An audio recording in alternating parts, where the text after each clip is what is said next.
Record snowfall has made for treacherous rivers across Montana, but that won't stop the annual boat float. We're gonna hit the river tomorrow, float all the way down to Reed Point. It's gonna be a great time. Wardens battle strong currents and cold water to help save the lives of rafters in distress. Overboard. Got somebody over? Still refuse to put a life jacket on.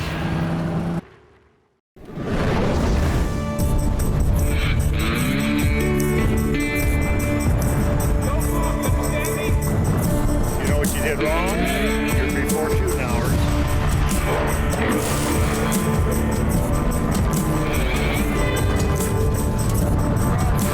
There we go.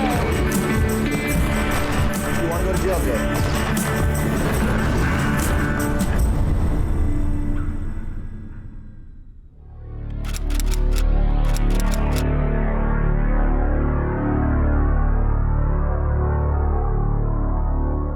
The waters of Montana have proven deadly in 2011. What we've got is multiple 911 calls of a raft with approximately 8 people flipped over. Raft was seen floating downstream along with coolers and lots of other personal equipment. Sheriff deputies launch a jet boat responding to the call. The people that have been on the river before need to know that the channel has completely changed in multiple directions. Last week we were here recovering 2 bodies from a floating accident, and so even the small streams, which were close up to this one here, but they're a lot smaller, are even dangerous.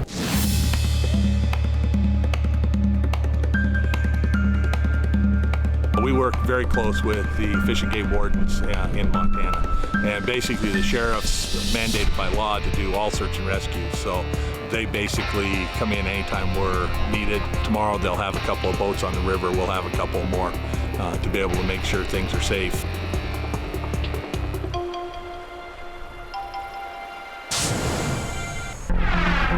Operation Waterfall takes place on the Yellowstone River in Region 5 near Big Timber, Montana.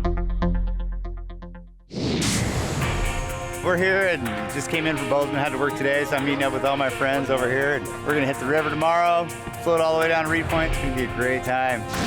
Record flooding and high water have claimed several lives this season in many of the rivers and streams in Montana. Sheriff deputies found the rafters from the 911 call. There were no casualties or injuries, and all equipment was recovered.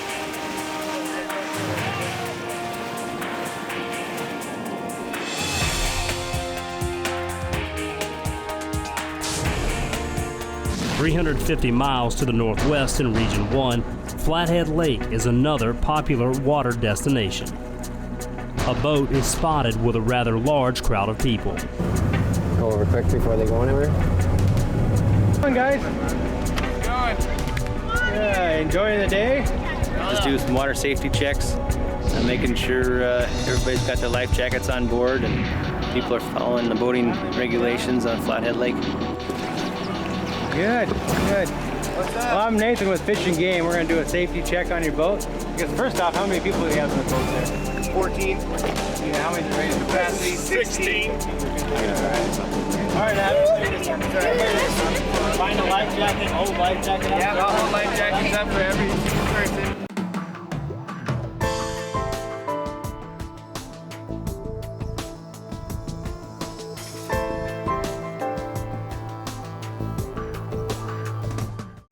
Here's the thrower. This work? That one won't work, but We got a 4-pack right here. That's enough right there.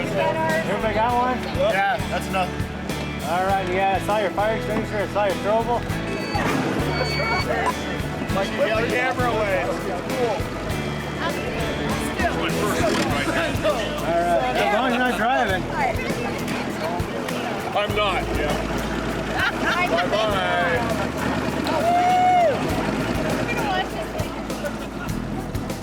Cruise around to the jet ski, you know. You see the kids wearing a life jacket. Yeah. You guys like ice cream? Yeah. Yeah? All right, how many got life jackets on there? Warden Reiner hands out coupons to the kids for a free ice cream cone at Dairy Queen as a reward for wearing their life jackets. Assisting in the boat today is Parks Warden Brian Schwartz. Brian's a new park warden, and it's a new program, and they're getting trained with the Montana Game Warden FTO program. And so right now he's in step 4 of the program, which means he does primarily anywhere from like 75 to 95% of the contacts. Pretty good. How are you doing? Nice day to be outside. How long you been out? 2 hours? 3 hours? About 2 hours? Yeah. Any luck or? Sorry? Any luck? No. Okay. I'll just check fishing licenses real quick and then do a boat safety check, and then we'll let you get back to it. You betcha. There you go. All right.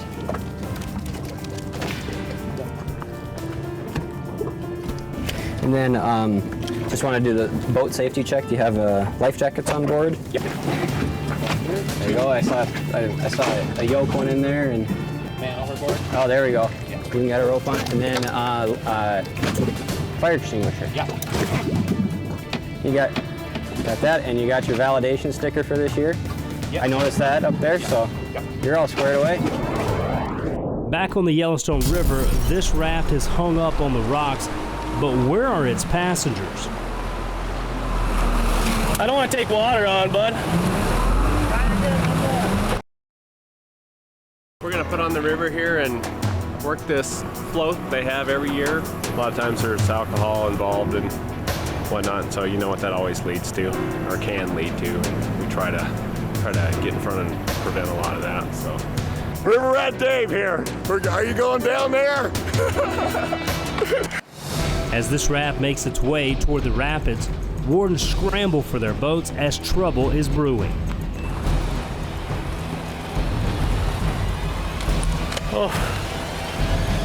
Oh, he's out.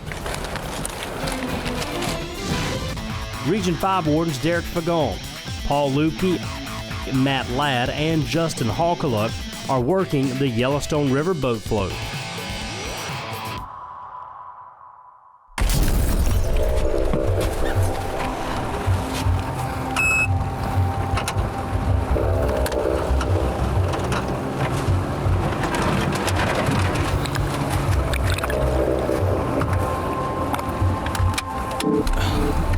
It's insanely stupid right there.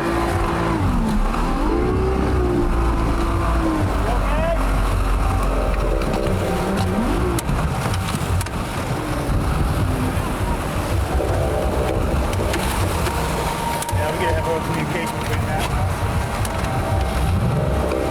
Now I'm dying here. Wardens Halkaluk and Ladd grab the rafter, but need him to get towards the back of the boat to bring him in.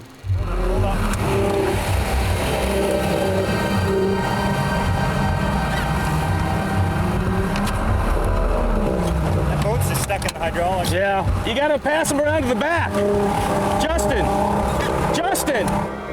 Usually, grab people and pull them to the back of the boat there, and there's really no textbook way how to do it. The jet boats, you just got to get up to them and try not to hit them with the boat, pull them around, and get them right in the back. basically provide water safety enforcement and rescue type work and stuff. People get themselves in trouble. It's a big social event. A lot of people are out on the river. We just try to keep it safe for the folks and hopefully provide a service, for the state and for the community. After a brief struggle, the rafter is safely brought into the boat. Yeah, we need to have better communication with Matt on that. With who? With Matt, yeah.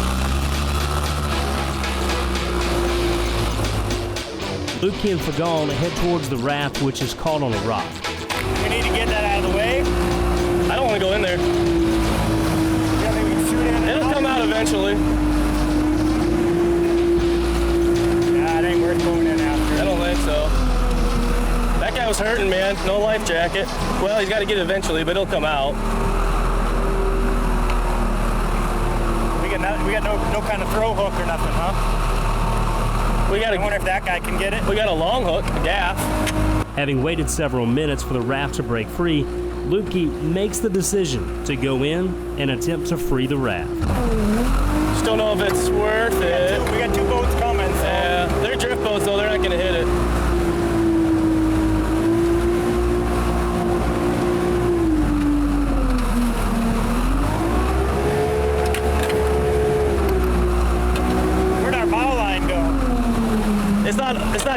use it. As Lukey and Fagon go for the raft, the man is brought to shore safely by Ladd and Hawthorne.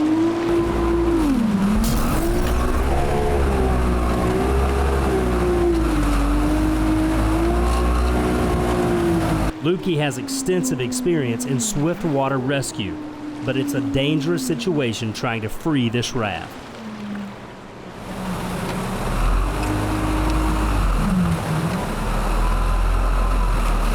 I don't want to take water on, bud.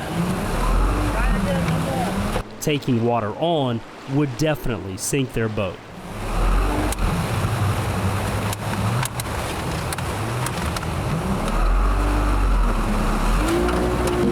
There it goes. You freed it. You saved it. Oh, the door's there. Well, this is the mayhem right here. That boat was hung up, so we thought we'd get it so it didn't mess up a bunch of other people. Lost our gaff hook.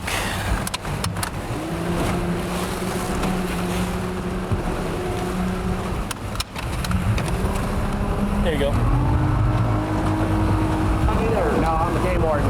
State game warden. Game warden. Go to the back, Justin, so I can get off that rock. More power to you. No, I got it. Just get in the back. I've got weight back. There we go. Okay, we're good. We're good. Lukey and Fagon recover their gaff hook and the raft, while the other wardens bring this lucky fellow across the river to gather his belongings.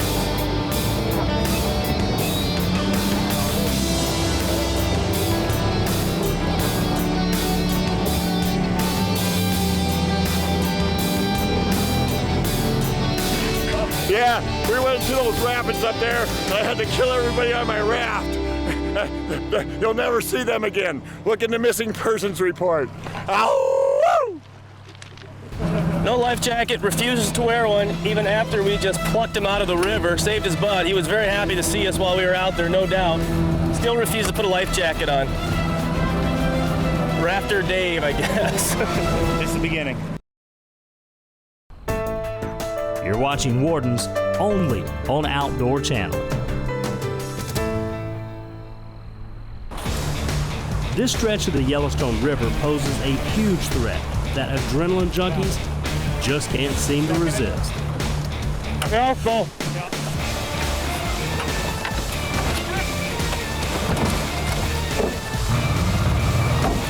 Just push off and hop in. Oh wait, he's back up! Miraculously, he's back up! I don't know how he did that.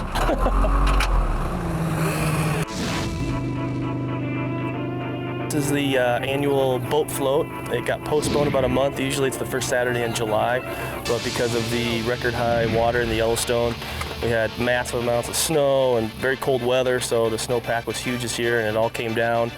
And a month ago, this river was extremely unsafe, a lot of debris in it, a lot of rapids, super high water. So anyway, they postponed it to this week, and basically it's a mass of up to 250 boats, drift boats, there'll be rafts, kayaks, canoes even, jet boats like this up here, and it's essentially a big party on the river.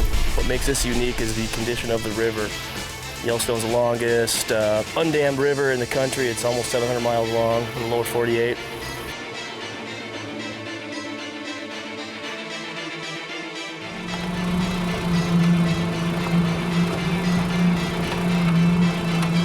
Gotta watch those two inflatable kayaks. They could definitely go over.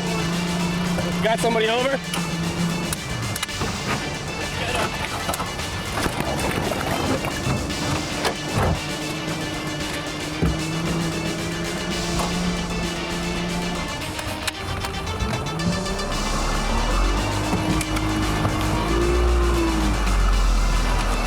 Your side? Yeah. Always. Behind you! Behind you! Behind you! We're gonna help you. We're here for you. Let go of me and he'll get you, okay?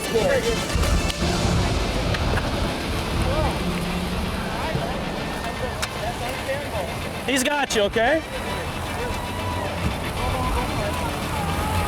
Right here, man. Go ahead now. What's your name? Diane. Okay, Diane. We're gonna spin you around, okay? Are you like that? Okay? And we're gonna get you in the boat, okay? I don't have to get in the boat. Just get me to shore. That's how we're gonna get you to shore. Okay. Ready? There we go. Are you all right?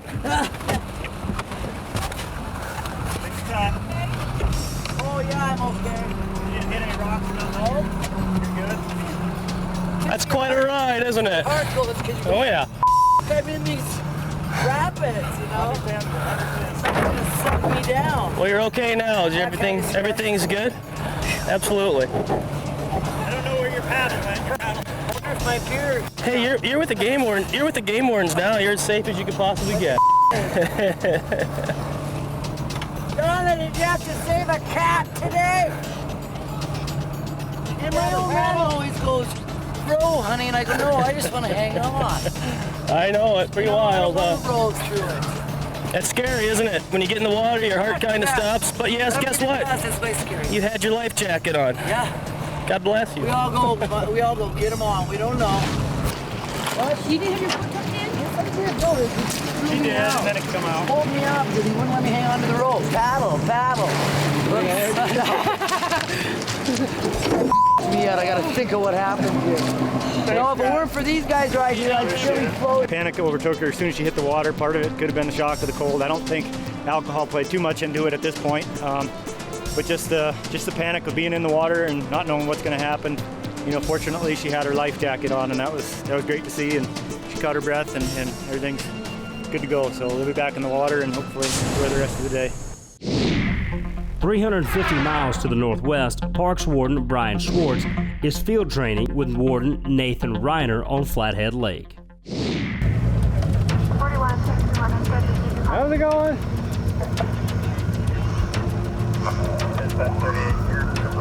So you're enjoying the sun? Finally have some sun around here, huh? No kidding. Starting to forget what it was. Thought you were taking away the wake restrictions. No, unfortunately not. Oh, well. Just moving the buoy a little bit. We don't need a wake. Why are you filming? Oh, he's with the Outdoor Channel. Oh, great. He's doing documentary things. Are we gonna be on TV? Yeah, you could be. Okay, well, wait. That's a good sign.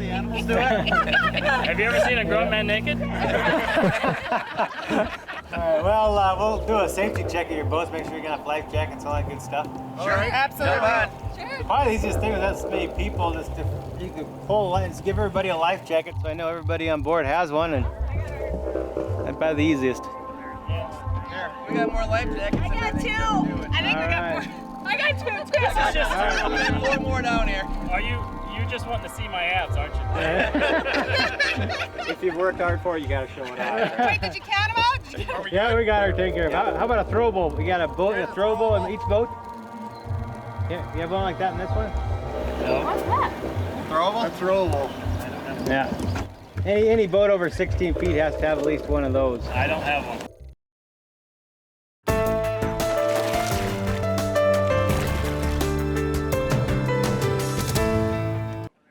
Without proper safety equipment, especially life preservers, a minor boat accident could turn fatal. Warden Nathan Reiner is training Parks Warden Brian Schwartz, and they have come across a boat without a throwable flotation device. Yeah, we have all the Coast Guard stuff for the safety inspections. Those are things that we got to have on the boat. So with the throwable, I'll just write you a written warning for that. Do you have your driver's license with you? So, you know, he's done a lot of boat stuff, checking fishermen, but this is kind of a first thing for him, being out in this kind of this busy of a day and really working on more recreationalists. Before we were always kind of targeting the fishermen, anglers. Now we're targeting more recreationalists. So I'll be giving them some more kind of instruction and helping them along on what to look for and that kind of thing. All right, so your license back, and then once again, it's just like your personal information's up top here, and then it just cites it for the type of PFD and it's a warning. It doesn't cost you anything. Listen, anything for the Outdoor Channel. This guy likes it, and he knows. You're gonna see a warden make a wake here. Thank you. Hey, you gotta watch that. 150 miles to the south in Region 2 near Missoula, wardens are working with sportsmen creating an access point for fishermen through private property. Landowners got a hold of me and we got to talking about it, and they looked like they were a good candidate for a bridge access project. It's through the stream access legislation. Bridge access means that through the county right-of-way on a bridge here, anglers and recreationists can go down to the stream and fish as long as they stay below the ordinary high water mark. So that's what we're doing here today. Looks great. This access point on 9 Mile Creek, 20 miles west of Missoula, has a history of ATVs and vehicles illegally crossing private property and causing property damage. The landowners have done here is they've allowed us to put in a post and rail system with an access point where people can go down, cross over their land above the high water mark, and go down and fish and recreate. You know, they can go kayaking or whatever. There's a few things that you can't do through the stream access laws, especially through this project. You can't do any trapping or any hunting. You have to still have to have landowner permission for that. So mainly this is for anglers, for kayakers, for people just wanting to swim or hang out below the ordinary high water mark. You know, most of these projects are $500 or less. It's just the labor to come out and do it. But sportsmen of Montana, their license dollars pay for this.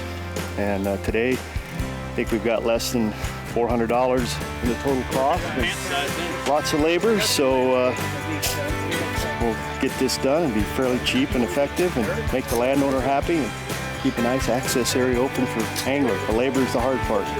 So, but sportsmen paid for it with their licenses and they're out here helping us put it in. So it's a good deal for everybody. After we got the project going, we started calling around and we got folks from Montana Trout Unlimited. We've got a few of the volunteers from them. We got Hellgate Hunters and Anglers out of Missoula, Montana. They came down and they're helping us out, digging some of these holes, which is pretty rocky. And we've got a few of the other wardens here. It's going pretty good, going a lot faster than what I thought. So they're really good help out here and they're really excited about being here. And we're excited to have them here to help us out with this.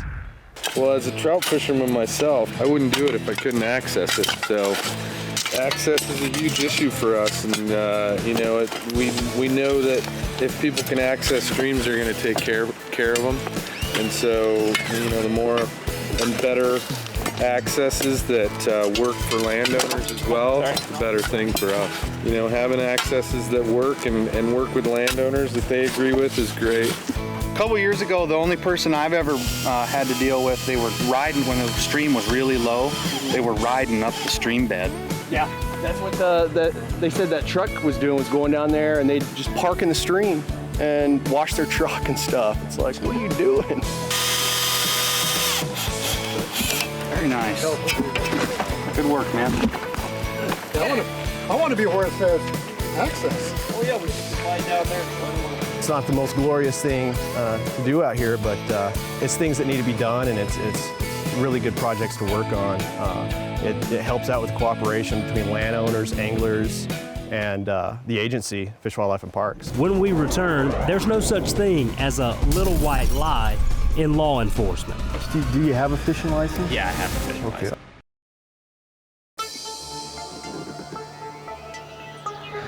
Yeah, you just never know what you're gonna, run into.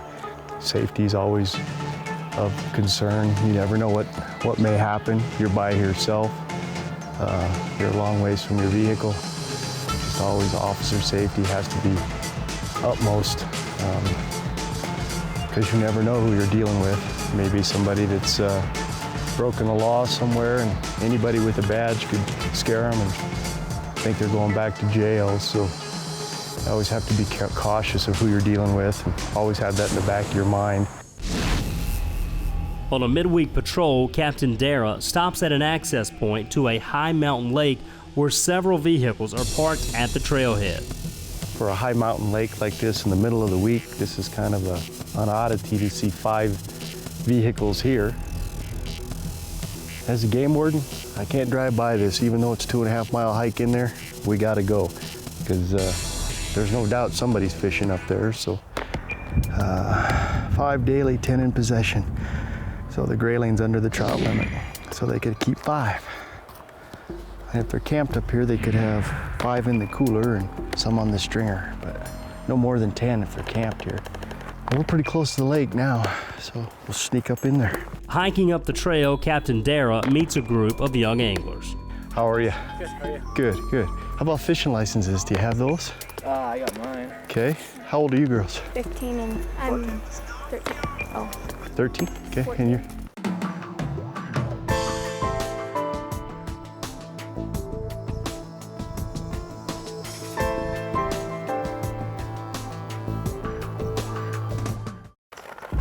You got yours there? Yeah. You guys all together? Yeah. Oh, okay. Cool. Cool. Conservation. There's some other folks up there? Yeah. Oh, yeah. Yeah, there's like 2 more groups up there. Oh, okay. Were they fishing too? I don't have mine. They both were. Okay. Do you have a fishing license? Yeah, I have a fishing license. Okay, all right. What I'll do is, I'm just gonna warn you guys, okay? You're 13, you have to have a conservation license to fish. Okay. Okay. Are you from Montana? No. Okay. No, she's not. Oh, okay. Are you from Montana? I'm in Washington right now. Oh, okay. All right. When you're 15, you have to have a fishing license. Oh. But I'm not gonna write you a ticket because you're 15, but next time have a fishing license, okay? All right. And how old are you? 21. 21. Were you fishing? Yes. Okay. Do you have a fishing license? Yes. Okay. And yours is down at the car? You Yeah, think? she's been fishing with me quite a bit. Okay. How about you fellas? Were you guys fishing? They weren't. Weren't fishing. Okay. All right. Well, what I'll do is I'm gonna just leave it with a verbal kind of thing with you guys. Right. When you fish in Montana, at the age you're at, you have to have a conservation license, and then when you fish now, you have to have a fishing license. Okay. And says he has one, and, I do. And you, I'm sorry, what was your name?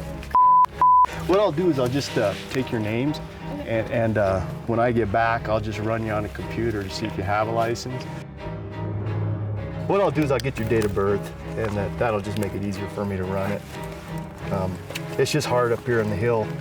I couldn't even do it at the truck. I'm not computerized enough yet to do that, but. Montana Game Wardens use an automated licensing system that allows them to verify all licenses ever purchased by an individual. In Montana, just the fact that you are coming from a place where there are fish and you're carrying a fishing pole, that is called prima facie evidence. That's enough evidence to say that you were fishing. Whether they had said they had or not, that would have been enough. All 4 of them admitted they'd been fishing. There were 2 young juveniles there that didn't have licenses, one who was 13 and one who was 15. I let them go with a verbal. There was a 17-year-old male and a 21-year-old female, local, who said they had fishing licenses. They just didn't have them with them. So when I get back tomorrow in the office, I'll run them on the database to see if they had a license or not. And you know, on that kind of a deal, they tell me they have a license. I'll take their word for it, and if I get back and find out they don't, just like I told them, I'll mail them a citation for fishing without a license.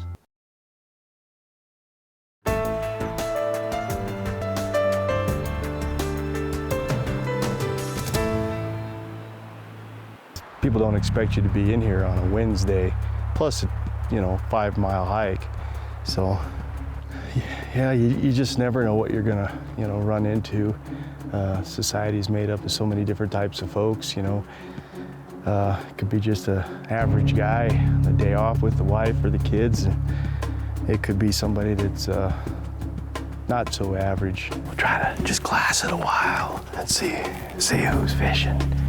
Just because sometimes they take a break and put the pole down. And so we'll just kind of watch it a little bit once we get in here, see who's fishing. Sounds like there's still 4 or 5 guys in here possibly fishing, so I want to give them all a chance to fish. Yeah, can't really go check him without blowing it for these guys, so we'll just walk through here real quiet. How you doing? Good, how you doing? Not bad. Have any luck? Huh? Having any luck? Nothing yet. Nothing yet. You been in here very long? Well, it'll be about an hour and a half, a couple hours. Huh? They're not chasing it? Yeah, they've got a few down there. Uh-huh. Haven't had any luck yet, so. Okay. All right. Well, I'll come back and check your fishing license and bring you some luck. Oh, okay. Okay.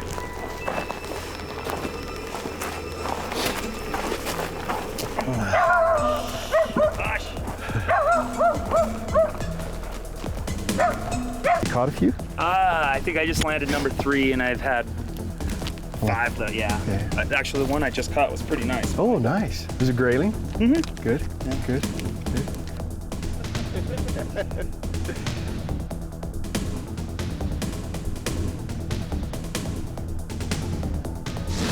Fishing gate? Yep, just checking fishing licenses. I think I set some sort of record today. Checked 11 people fishing Fuse Lake today. Yeah. On a Wednesday. And were they all legal? Oh, they were all, well, I don't know about 2 of them. They didn't have their licenses with them, so we'll see. You know what? Want to chase you in? Well, I fished here, I was probably about 12, and that'd be 51 years ago. Oh, no kidding. Yeah. So it's been that long. That's how long it's been. At that time. Has it changed? Well, there were so many. My cousin, Phillipsburg, there, he was a doctor in Anaconda, Dr. Huffman. Oh, yeah. Cliff. He brought my brother and I up here, and there were so many that they were skinny. And I don't know if there was a limit then, like 10 or something. He said, just keep as many as because they really were overcrowded. Oh yeah, you put out like 2 flies and just get them. One on each fly. I've never been one that can catch a lot of fish, but that day I caught my limit. You were a fisherman that day. Yeah, a fisherman that day. But that was a long time ago. There you go. That's cool you're back up here that long. Yeah, that was... Well... So you go back down through Hamilton, are you? Or no, we'll go back, because you're going to go down through Rock Creek. We're going to go back down through Rock Creek, so... I told the young man hiking down from the mountain lake, he said he had a fishing license. And do you have a fishing license? Yeah, I have a fishing. Told him if I would check that on our computer database and that he would be fine. And I collected his information, and like the wardens do, and came back and ran him on the computer, and he did not have a fishing license like he said. Whether he knew he didn't or he just thought he did doesn't really matter. The fact of the matter was he did not have a fishing license purchased that day when he was fishing. And as I said I would issue him a citation and put it in the mail. 175 miles to the east near Big Timber, Montana, the rapids of the Yellowstone River are wreaking havoc at the annual boat float. Something else. I don't know what's attached to this second boat up here. And that's always an extremely bad idea too, when you have 2 boats tied together with rope going over these rapids. That can be very, very dangerous. Oh, over. That's not good.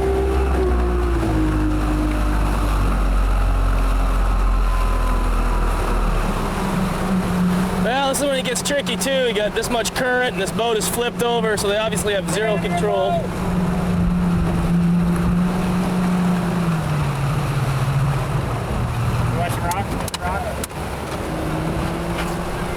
So our concern is the people moored in the boat right now. So we'll see if they're okay. Got everybody? Yeah. Good? Yep. Grab on the boat. Here, let go of your spear. You want to come in? We can get you to shore. Let's go, come on in. Ready?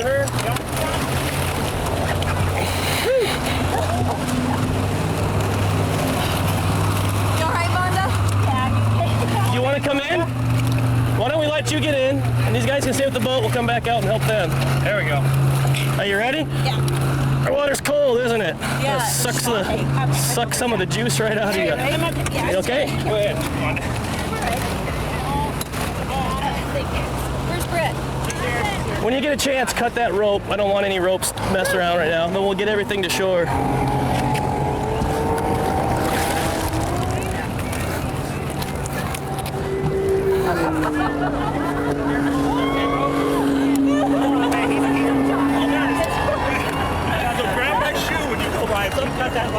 Pull that line through. I don't want it in my prop, in my jet. We were just talking about it started. We just put it in like 5 minutes ago.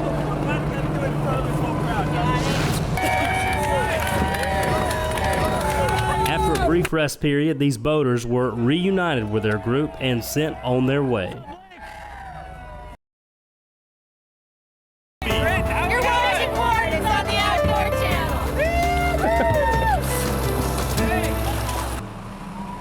Montana has had more drownings this year than ever, with unusually high water. Working the boat float primarily for safety reasons, wardens wait at the rapids where most of the danger lies. It could be way too early to say this, but it seems like there's been some decent decision making going on. I've seen a lot of the smaller boats go into the river right, so I don't know if they've just caught word about how big these rapids are. So I'm pretty happy to see a lot of these smaller boats stay into the river right, and they can skirt right around them. So that's pretty good to see. During the boat float, there is no shortage of action.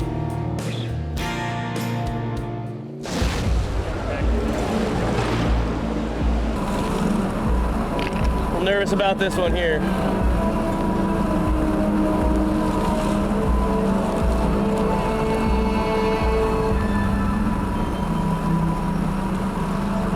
Right about there is the problem. They're done. Push off and hop in. All right, go for it.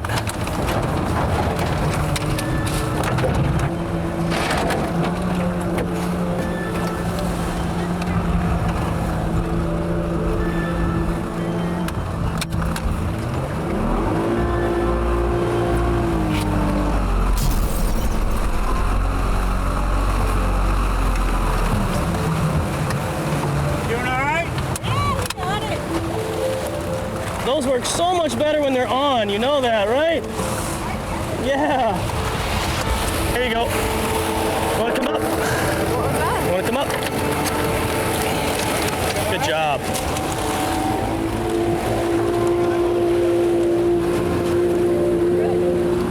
We'll get your boat here in a minute. Move to this, back over to this side if you could. How's the water? We had two females on a inflatable kayak that lost control up here in rapids and had to go help them out. They were both okay. Pulled one on board, dragged the other one on board eventually, and got them both to shore safely. And no injuries. Good to go. It's kind of nice to actually get a feel for what it's going to be like for people going through there with these bigger rafts. They're a little safer, generally. As long as the operator, the guy that's on the oars, knows what he's doing, or she knows what she's doing, that helps a bunch.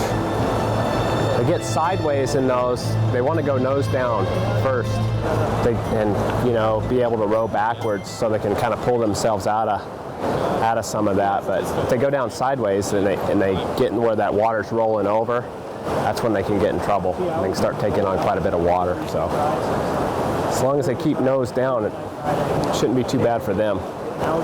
The smaller boats, that's a different story. It's hard to fool a veteran warden, but these anglers try to pull one over on Captain Jeff Darrow. It makes me nervous when I come up from both lines are broke. Yeah. Okay, so I'm just gonna look around a little bit.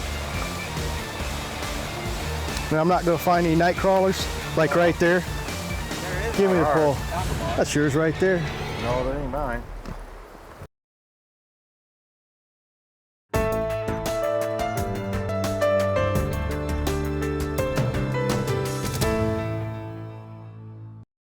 How's it going, fellas? Region 2 Captain Jeff Darrow has just rolled upon two people fishing a stretch of Rock Creek where live bait is not allowed. Rock Creek is a blue ribbon trout stream, and it's an artificial lures only area. And we really target looking for people that are using bait on Rock Creek, and it's the time of evening that people that are prone to do that would be out doing it. And you just break your line off right there? No, we've lost probably 15 bucks in spinners since we've been up here. Have you? All right, how about you? You got your fishing license? He broke his line, and the reason he did that was on the end of it was a hook and a night crawler, and he didn't want to be caught with that. And anyway, I didn't let him know that I suspected bait right away, so checked their licenses. Both it was a father, son, they both had licenses, and they were cordial. All right, here you go. Not that I don't believe you that you were using spinners, but what do you got on your line over there? Nothing right now. Yours is broke off too? Well, look down in the rock so then we'll get it out. Oh, okay.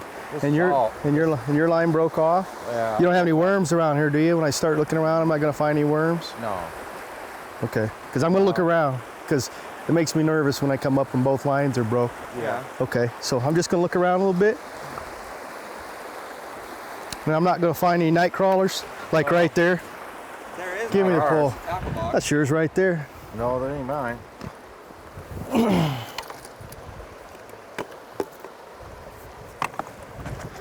Look, we can play this two ways. We can play it straight, or we can play it the hard way. What's it gonna be? You gonna play it straight? Well, these are still cold. These are yours. That's why you broke the line. Well, you got any fish in the water? No. You got any in the truck or No, the car? no. How long you been fishing? Just got here a little bit ago. Okay. There's a difference. Have you been here all day using these, or did you just? And when I asked if they'd been using bait, they both denied it. They said they had been using lures. Be truthful with me right now. Well, we've been fishing the Clark Fork coming down. Okay. So right now you broke your line because you saw me, right? Yep. Okay. Yep. Now what do you got on yours? Okay. All right. That's what I thought. Okay. Okay. Well, that's all right. But when I check you on Rock Creek and I come up and I see you cut your line, then I know you're using bait. Okay.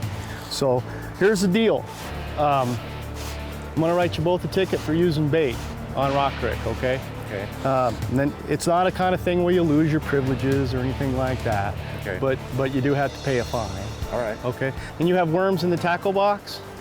Okay, I'm gonna take those from you, okay? I cited them both for using bait in Rock Creek, and they'll have to talk to the judge, and I'm sure there'll be a fine attached to it. In the corner down here in the bottom is the judge's phone number. Her name is Judge, and she's in Phillipsburg. I gave you till the 31st of August to give her a phone call.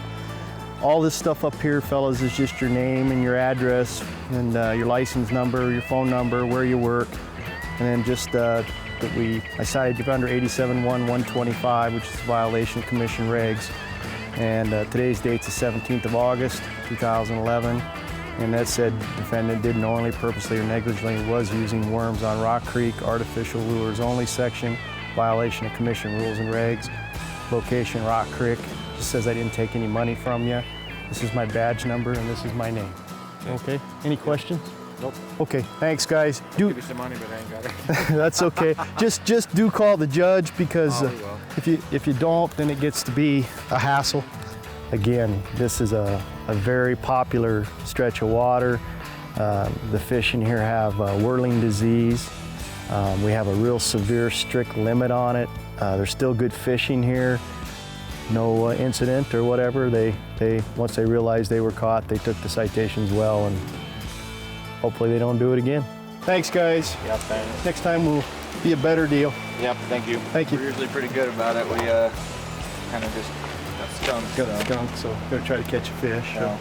Okay, well. All right, thank you. Thanks, guys. Have a good evening. You too.